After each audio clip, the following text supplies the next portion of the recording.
25 ذوالقعدہ دحو الارض ہی کا دن تھا جب حجۃ الوداع کے لیے رسول اکرم صلی اللہ علیہ وآلہ وسلم مدینہ سے نکلے تھے خانہ کعبہ کی طرف.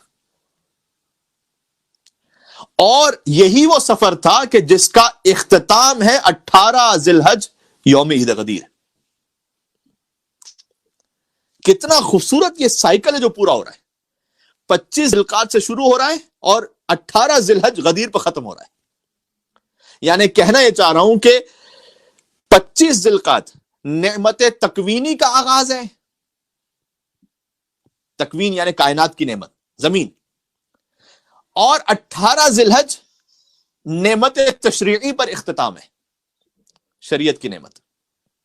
تکوین کی نعمت سے آغاز ہے, تشریع کی نعمت پر اختتام ہے. شاید یہ اس حوالے سے 25 ذوالقعدہ کی جو اہمیت ہے وہ شاید مومنین تک نہ پہنچی ہو. یعنی توراب سے آغاز ہے, ابو توراب پر اختتام ہے. کیا کچھ عرض کروں. یہ وہ نعمت ہے کہ جو زمین اللہ نے ہمیں دی ہے. جب زمین ہے تو سب کچھ ہے. زمین ہے تو آپ یہاں پر ہیں, زمین ہے تو شیلٹر ہے, زمین ہے تو گھر ہے, زمین ہے تو زراعت ہے, زمین ہے تو مخلوقات ہے. نعمت تکوینی کا آغاز.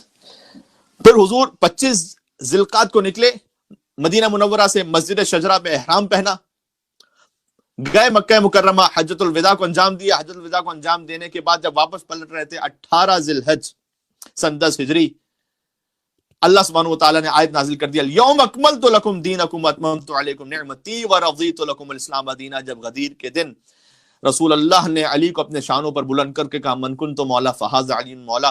میں تو اپنے چشم تصور میں سوچتا ہی ہوں کہ 1.25 لاکھ کے مجمع میں روز عید غدیر جب اللہ کے رسول نے علی ابن ابی طالب کو اپنے شانوں پر بلند کیا ہوگا تو وہ علی کے جو پہلے ہی اتنا بلند تھا وہ اور کتنا بلندتر ہو گیا ہوگا.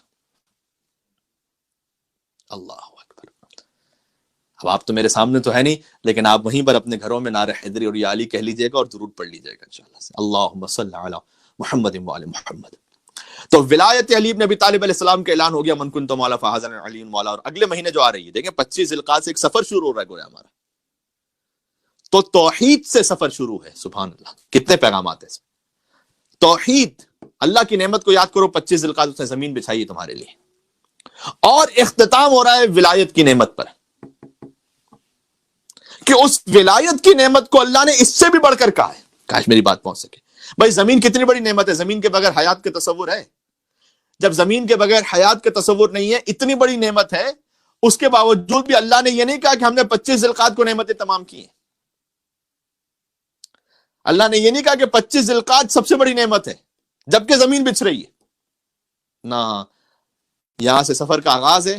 پہنچتے پہنچتے جب غدیر میں پہنچے, علی کی ولایت کو مان لوگے, تب ہے کہ الیوم اکملت لکم دینکم واتممت علیکم نعمتی ورضیت لکم الاسلام دینا. آج کے دن وہ ہے کہ میں نے دین اپنا مکمل کر دیا اور نعمتوں کو تمام کر دیا. ورضیت لکم الاسلام دینا, اس کا ترجمہ مجھ سے یوں بھی سن لیجئے گا کہ آج کے دن میں راضی ہو گیا کہ اسلام کو دین کہا جائے.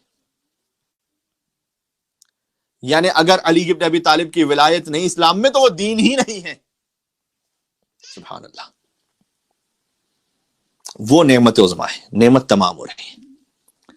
اور اہمیت سمجھ میں آ گئی. 25 ذوالقعدہ کی انشاءاللہ ایک مل کر اور صلوات بھیجیے گا محمد وعلی محمد پر, اللہم صلی علی محمد وعلی محمد. تو جب آپ 25 ذوالقعدہ کو دعا کریں گے تو کتنا مناسب ہے. آج ہی کے دن ایک روایت کے مطابق ہے نا 25 ذوالقعدہ, یعنی کہ حضرت قائم کے ظہور اور ان کے قیام کا دن ہے. تو وہ جو گویا میں کہتا ہوں حکومت علوی جو ہے وہ حکومت مہدوی سے مل رہی ہے.